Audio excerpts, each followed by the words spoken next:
All right, here we are, podcast episode 10. Talk a little bit about just the summer in review. I mean, there has been so much exciting things happening here at MSD. And, when we really talk about the company, we talk about the people. And we are just so fortunate to have so many great people, part of this company. They are the heartbeat of our organization. So, really exciting. I got Brad Bradley here. And we're just going to kind of just talk through really all the exciting things that have happened over the course of the past summer. Good morning, Nick. Good morning. Brad, tell me a little bit about what's some of the significant events that have kind of stuck out to you over the course of looking back on 2024 as a whole. Well, I think over 2024 as a whole, I guess I'd start out with the sales team is just killing it. It's almost been like a complete revamp over this past year, and the service agreements that we're bringing in. They're more sophisticated, they're more intentional, they're more strategic, and I just can't thank those guys enough. And it's really put some of our operation teams on high alert.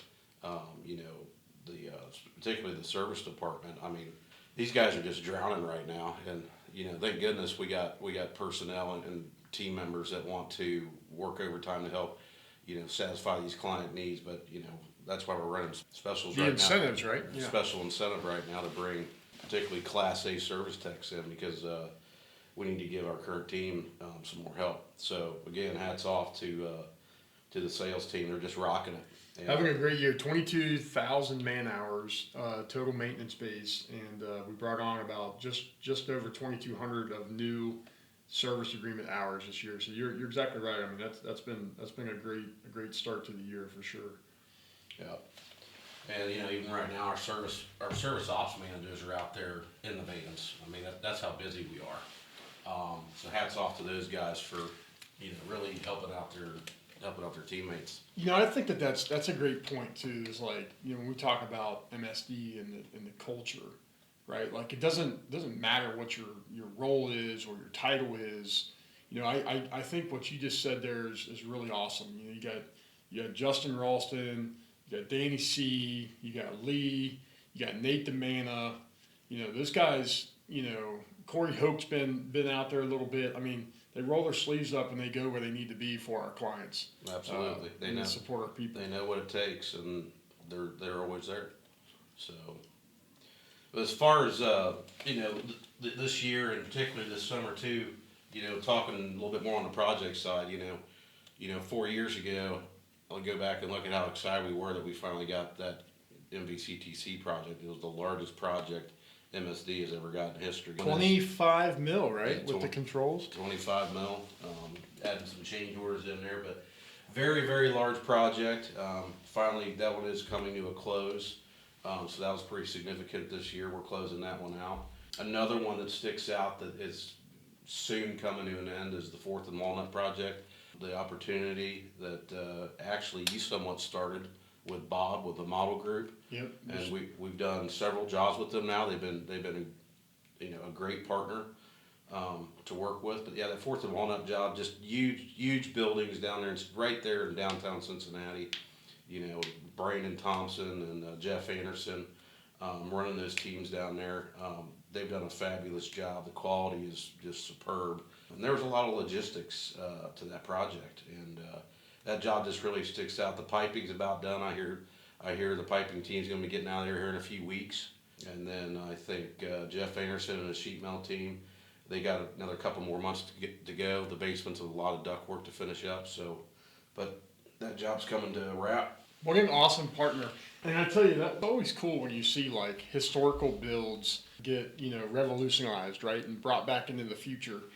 There's a lot of high-end res commercial shops. It's going to be pretty awesome to see that open up for the Cincinnati area there. Yeah. And another one, again, all these projects are important, right? They mean everything to our team members and to the clients. But another one that really shined up this year for me was the Crossroads job. And we know that because, we were just talking to Bob with Model Group a week ago. and he praised us for how well we're performing both on the Fourth and Walnut job and the Crossroads job. And quite honestly, Keith and Nate, they we went in and they went in and annihilated that job. I mean, we manned it up really good. And then, some of the out of the box, Nate coming up with putting ductwork on the roof. I mean, So clever. How many hours we saved doing that. So clever. It's really that kind of looking out, thinking outside the box is really where we can pick up a lot of momentum. And we see this in our team members when they do this.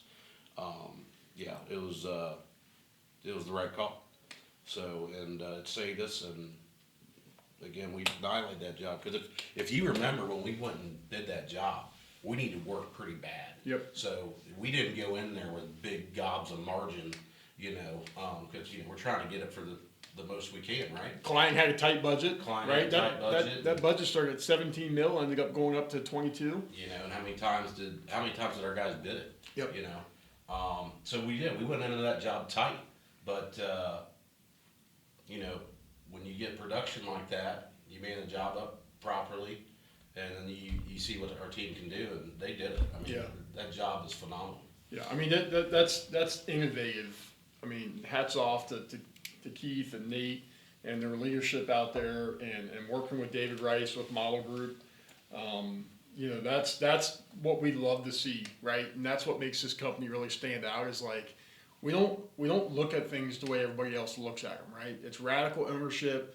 We empower people to do amazing things, and that out of the box thinking, you're exactly right. That was phenomenal. To think that, all the sheet metal for the mezzanine was installed when there was a roof deck there, and then the roof deck comes out, and now you look up, and what will be their auditorium, and you see all the beautiful ductwork installed in a very, very high quality manner. And the best part was they were able to do it safe. Yep.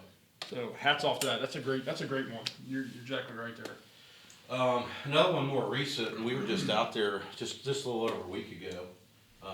We brought lunch out there for the entire job site team. That food trailer's starting to get around a little bit. Yeah, it's starting to get around a lot. But it's the Connersville project, and just the amount of fabrication that our fab team did on the underground, and then going out there and looking at the quality install. I mean, those guys did a phenomenal job. Both the fab and then the guys out on site. Dave Overl is running that job on the plumbing side, and that team out there did a great job. And when we were out there, Shane, he was telling us how good we were to work with, and really that whole project. We started out with a completely different approach this time. It was really cool to see because that job we were awarded, and that job had to get moving so fast. So pretty much the entire construction project office team, various project managers and assistant project managers all dove in one, and they split everything up. Like that project manager went and did those 10 submittals. That project manager did those 10 submittals.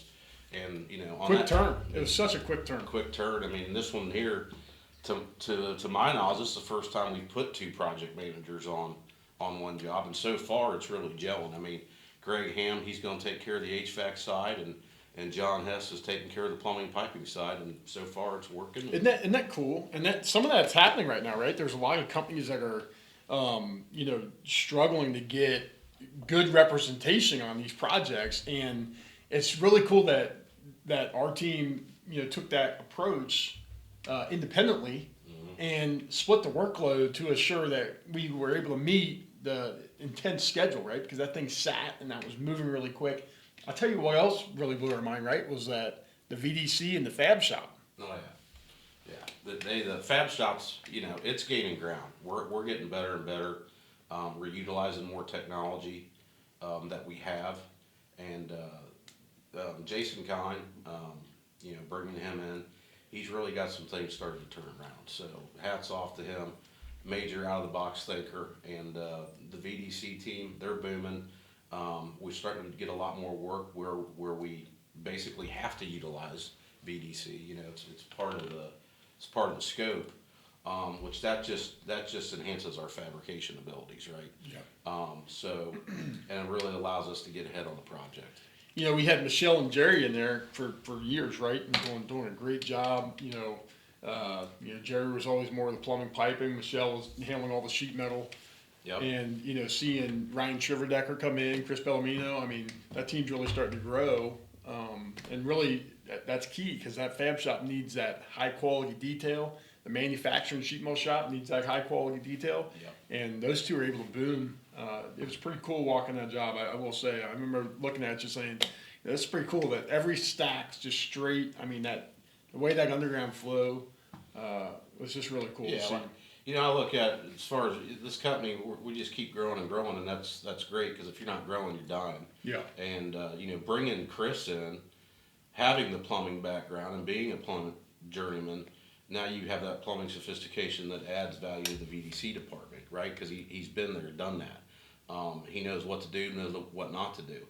And now the next step is I look at it that we're filling gaps now, right? Where we may have been suffering a little bit. And then bringing Ryan Shiverdecker in, I think he's going to add major value to, getting more productive and more duct fab going.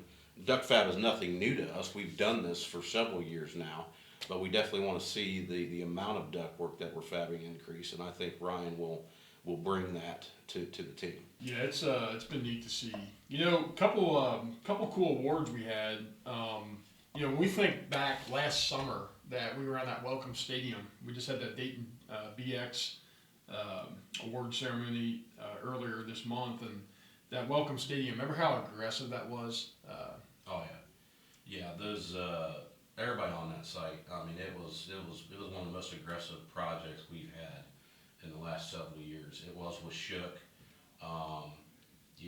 We had to have a couple head-to-head meetings with them, but at the end, they reached out to us and because they're under stress as well.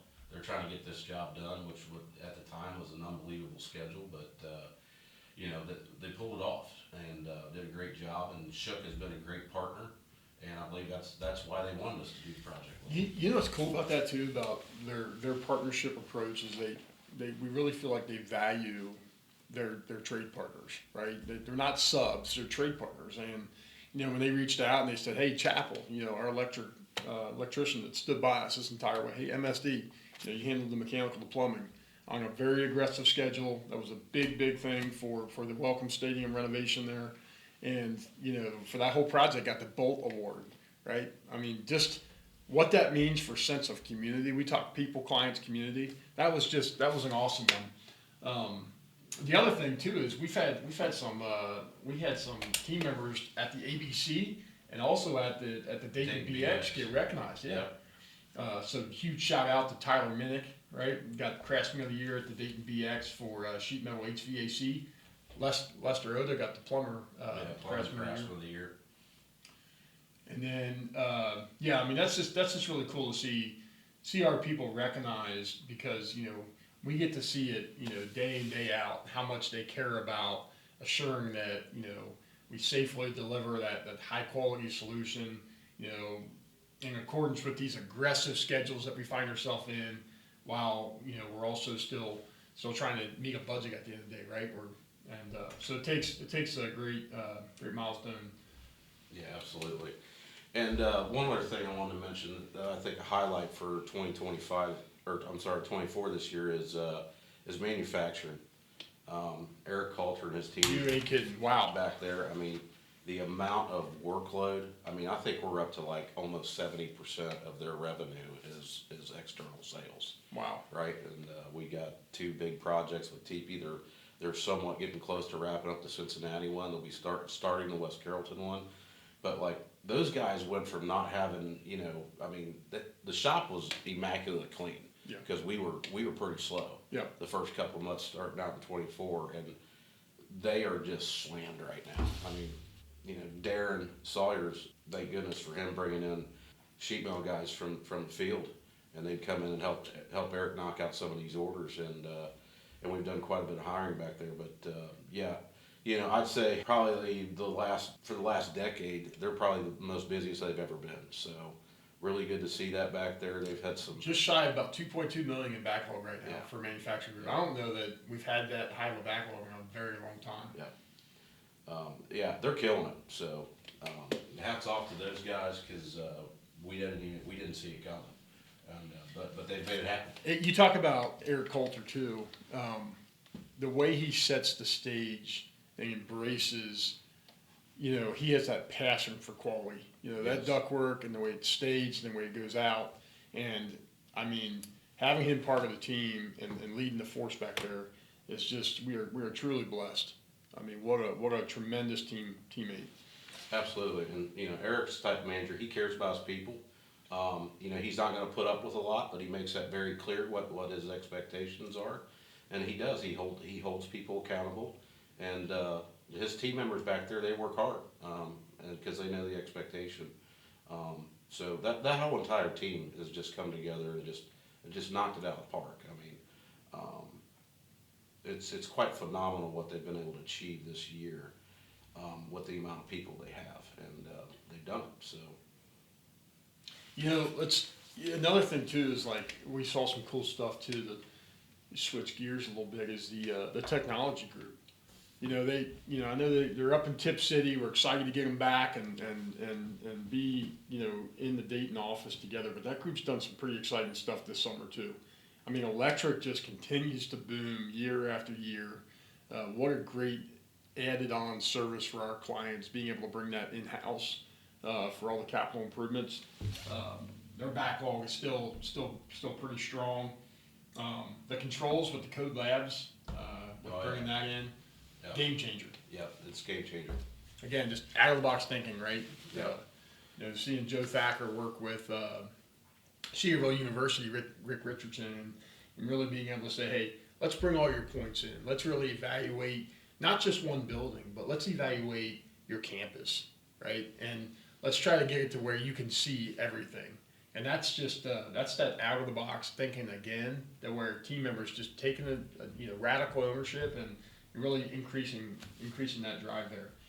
And the controls has been a great add-on. We did finish we're wrapping up the Cedarville Dorm 24, which was a complete design build job with KLH and MSD Engineering.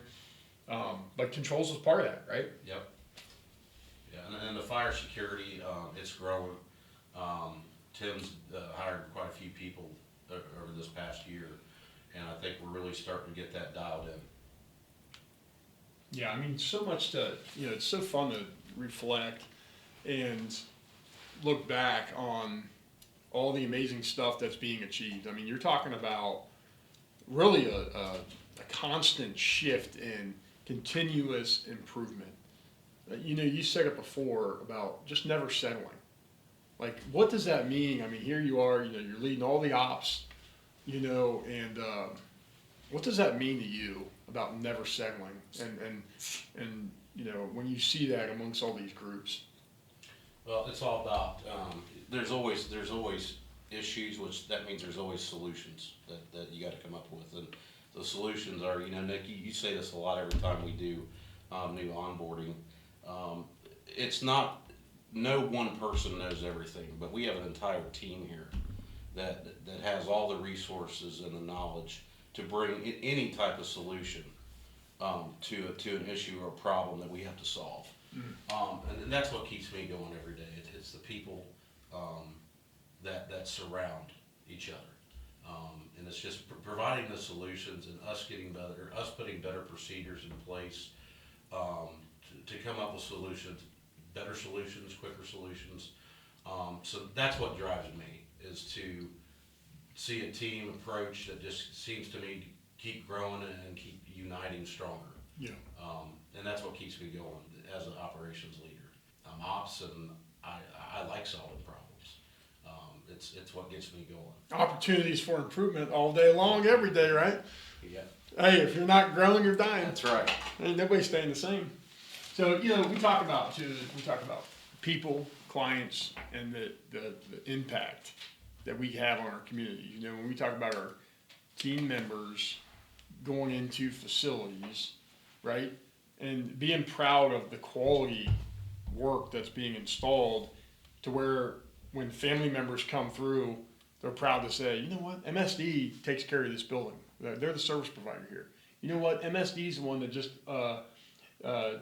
unclogged the drain that was backing up the sanitary main for not only this building, but now for the street. We talk about the capital improvements, the renovations, the new construction. I mean, it's just so exciting to be able to have team members that believe in making a positive impact and always growing, always looking outside the box. Mm-hmm. That innovative approach. And another thing when you were talking, it's like we avoid arrogance, right? Right. Practice humbleness, and the core values are a great tool for us, right? Yep.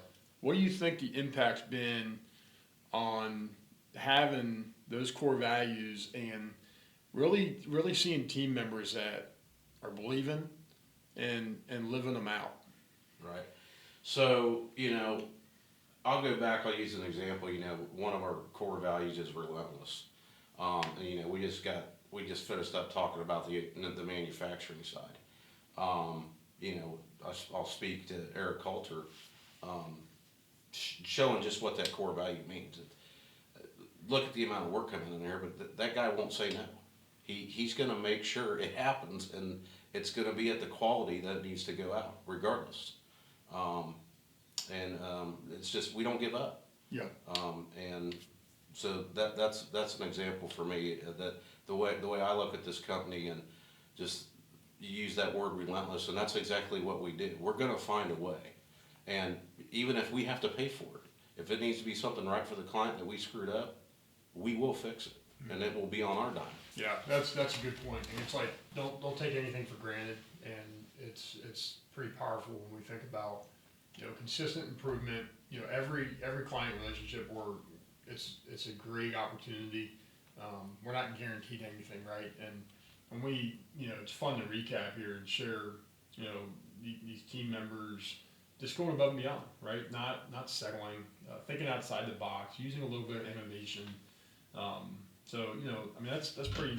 We're pretty fortunate to be part of such a great organization. Absolutely, and another example on core values like expertise. Let's look at that. I mean, isn't it phenomenal just to sit back and watch Joe Thacker? I mean, just how professional and the expertise that he brings to the team. Don Berry Jr., same thing. The guy's a whiz. I mean, to come up with some of the solutions that he comes up with. I mean, these are just a few of the team members that come up and really showcase our core values and what they mean. Two great guys. They listen to understand. Yes. They listen to the client, and they're not listening to respond. They're just listening to understand what's going on in their facilities. And they don't give them one solution. They give them some options. They have a discussion. They figure out what's the best route forward. So that's a great point. Great point. Talk about what's on the horizon. Here we go. Hard to believe we're going to be wrapping up quarter 3 here, September 30th, and we'll be turning the corner into quarter 4 before we know it. Oh, I know. I can't believe we're at where we're at, and we're going to be starting to put budgets again. Yeah, together again here for 25. Absolutely. Like we did it yesterday. Yeah. MSMU they just kicked off another school year. That was pretty awesome this past week. Shout out to Amaya. Hasn't Amaya just been amazing? I mean, capturing this footage, and I think this company's always done great stuff, but being able to see it now and seeing the MSMU kick off, Amaya's been a great team member that's joined Carly's marketing program here, and it's been fun to watch. Oh, absolutely, night and day difference. I mean, she is much better than us trying to record ourselves on the phone. Yeah. It's so on that expertise core value and this MSMU kickoff, pretty awesome having the service program. Just so everybody knows what's going on with that service program. So the service program got completely revamped last year. So we ended our first school year back in June. Night and day difference. The revamp was phenomenal. You got Scott Genowicki and Danny C. They're the instructors over there. Scott Genowicki, he's the lead instructor. Another phenomenal guy to mention, core values, and then just the guy has a passion for training, and he thinks much differently. And I know he provides a lot of support for a lot of the techs out there. The guy's just got a phenomenal brain. I call him like the Sherlock. of the HVAC world, because he will figure it out. And just what a guy to help train our new and upcoming HVAC techs. Yeah. And I think that's the key with the MSMU training is, it's the instructors we got in place. I mean, you take Tim Evans and his passion for training and teaching plumbing and piping. I mean, How about his dedication too on working with these guys above and beyond to just help provide that avenue to get your Indiana plumbing license? oh, I mean, and let's make no mistake about it. I mean, up until about 3 years ago, before Tim got on board, our apprentices couldn't go to City of Dayton and pass a journeyman test, at least not the first time. And now, I mean, he's had everyone that graduated in class in the last several years. The last two just took their test, passed it first time. And then, to your point, and then we had a couple guys just get their test. They went and got their Indiana license, Brian and Ryan. Yep. So the guy does a great job. He's got a passion for it. His apprentices, they still reach out to him, call him with questions. And that's how you know you've really reached someone, because they still call you. Yeah, there's that personal they're still connection. looking advice from Tim. And then, you take Randy Rose. The guy's been in sheet metal, for so long. He even sounds like a sheet metal guy. When he talks. A guy I love, Randy Rose, man. He's just super direct, to the point, and the sheet metal apprentices that we're getting out of there, they're better trained. They know more, and then we do the competition at the end of the year and sit back and watch these guys. Whether it's in plumbing or doing carrier assemblies and the sheet metal side, there's a lot of paperwork on there on that test, and we got those guys coming out to where there's some of them, they're becoming foremen very quick after their apprenticeship. So I think the ability's there, and that the MSMU program is just getting stronger, because when we do some moves here, we move over to our new building location for the office, manufacturing, fabrication. We'll now have the entire building of 4401, and then Let me get this straight. So 4401 is going to be all manufacturing and fabrication? yes, Okay. and then Bauer will be the new training facility. So the entire building at Bauer will be the new training facility. So we're going to have Randy Rose in the sheet metal program, Tim Evans in the plumbing piping program, and Scott Janowicki in the service program, all in one building. All at Bauer, all in Man. one building. Talk about training expertise, huh? Yeah. And that's one thing those three really stick out, all kidding aside, is they're always consistently learning. Yep. It's not like they're like, oh, I reached it, right? Yeah. Like, they consistently learn. Technology changes, codes change, they're on top of it. They're passionate about it. So cool to see. Yeah, and I think, once you get programs in place and you work out the kinks and they start getting better, then you start getting everyone else's buy-in, because my hat's off to the field supervisors as well as the service managers. They are well bought into this program, and there's more input from them now coming than I've ever seen. So it's starting to become a much more team approach on the importance of training, our apprentices and service tech trainees. Yeah. No, that's you're spot on there. So we'll have the MSMU down there, and then obviously we'll have the new build, and then we'll have Cincinnati going strong, and we'll still have the warehouse up at Webster. So definitely the company's growing, and these facilities are key for our continuous support and growth as we go forward. So as far as your new projects and things to be looking forward to down the pike, so we got the Dayton Coalition this year, Nevada hangars, 2 more hangars coming. That's looking very promising. I know we're still going through the budget process, but Shook has already voiced that they want to partner with us, so that's looking promising. And then the Connorsville, which we talked earlier. Just getting started. The plumbing underground just got finished. They just got the slab poured. They're swinging steel now, and they're going to be out there in a month, and it is going to be a high intense scheduled job. We're going to have a lot of manpower out there at Connorsville, Indiana. Just so everybody realizes that job turns over end of September, right? I mean, that's a quick build on that. Yeah, and honestly, per schedule, I think they have most of the rough being done by like March, April. Wow. So, yeah, it's gonna be an intense job, but we're gonna have a big crew out there. And then, we got the Adena Fayette. Yep, that's the one still sitting out there, still working That's through sitting that. out there working through that. That's a possibly $14 million job. Yep. Clients still, we're working through some value props on that one, just trying to help them meet their end goal there. Some of the units will be pre-purchased just to lock that in, but no, that's a really exciting one. A lot going down in downtown Cincinnati as well. A lot of continuous new builds down there. Traction Building just received their funding approval for $92 million.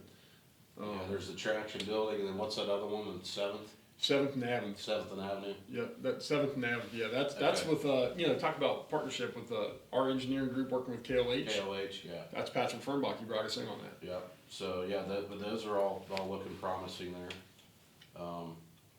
And then we got some development going around the TQL Stadium. I swear it's like MLS is like taking off around the country right now, but Cincinnati TQL Stadium, there's a whole nother development.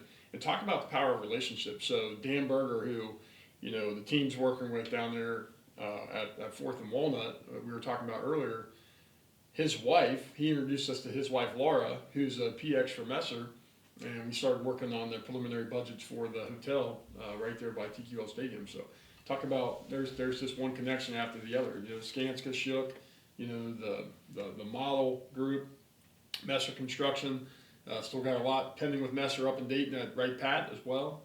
So these are, we're talking about on the project side, we're really talking about 4 to 5 key strategic partners: the Skanskas, the Shooks, the Models, the Messers, the Danuses. I mean, those are the key partners that have really helped us on the project side. On the service side, we have a really, really strong pipeline. And I think the biggest change on that has been, it's been really cool to see us focusing as a company on our ideal qualified profile. Like, we're not just out there just capturing any facility. It's not about any sale. It's about who really appreciates that mutually beneficial partnership. Right. They got to be a fit for us. Yeah. And putting, when we talk about the LevCon and we're tracking, like, it's been a mindset shift for us, right? But it's not our data, right? Right. It's their clients' their data. And then just being able to leverage the LevCon. Another one, Mark Shores. What a great addition this year. Oh yeah, we've been able to knock out so much. I mean, we've not really refilled that position for over a year, and then Mark coming in with his expertise, definitely helping out all of us in so many different ways, getting some of these softwares in order and what we need and what we don't need. Because just the way the technology's growing and how we're utilizing it, we need someone that knows what they're doing and what they're looking at and helping us make decisions on what's best for the company. Right. So no, it's been exciting. I think there's a lot. I think Ohio. Remember a couple of years ago we got that nationwide synergy peer group, right? And we were sitting there and then people were asking, what are you going to do in Ohio? You guys got all this work and they're afraid they're going to lose technicians and people, and we still need a lot of people, right? We still have growing service group. We have a footprint expanding in Cincinnati. It's really booming. Talks of western side of Columbus area as we approach here the next 2 years, right? Yep. So we're always going to need that continuous training and people that want to learn and grow with this culture. It's exciting, right? Oh, absolutely. There's a lot of good, exciting movement right Yeah, now. there's a lot of work out there, and service, they pretty much been booming almost all year long. Construction, it's been a little hit and miss, but we're going to have a little lull here for about a month, but then things will pick back up. And we have other partners out there that we help each other out. AMS is a good partner. If we get a little slow or they get a little slow, and the other's busy, we'll loan some people out to help each other out. That's been a very good avenue. But Nick, in construction, we see this happen, right? It can take a turn so quick. Yeah. I mean, we could have maybe showing a little bit of overage in manpower for a month, and then all of a sudden we hear a few of these projects coming in, and it just flips the other way. Yeah. And now we need 10 to 15 more people more, and this happens all the time. So, And I think we can take on, a little bit more than we traditionally have been able to do with the help of the VDC and the sheet metal shop and the fabrication shop. I mean, really, if we can reduce some of those direct labor hours and do it in a more safer, higher quality, productive environment, absolutely. that's only going to help, protect all of our people, right? Yep. The more hours we can do in the shop, the less field manpower we need out there. It's simple math. And, what we're doing, it works, and we've made constant changes. I know the field provides a lot of feedback on what works and what doesn't. And Jason, he listens, and they come up with solutions to fix whatever little problem to make each fabrication unit or idea better. I think that's awesome what you just said there. It's like we encourage every person to use their voice, right? Because how do we learn and grow as a company and consistently get better if we don't listen to each other? Right. We don't collaborate in that team environment. So it's a great point there. Brad, it's been an awesome year, man. It's been a lot of fun. It's been a fast year. Yeah. And to your point, yeah, it's been a good year. Yeah. I'm excited to see 2024 finish strong and really start looking at what's that next 12, 15, 18 months look like as we go into 25 and beyond. So it's going to be an exciting year. We'll have the new building come in, and Absolutely. we'll have a big ribbon cutting ceremony, and just really excited to see having an environment where we can really embrace collaboration. Absolutely. Thanks for having me and having conversation. And first and foremost, everybody stay safe. Yep. Be Stay safe out there. Number one, be safe. Thanks, everybody.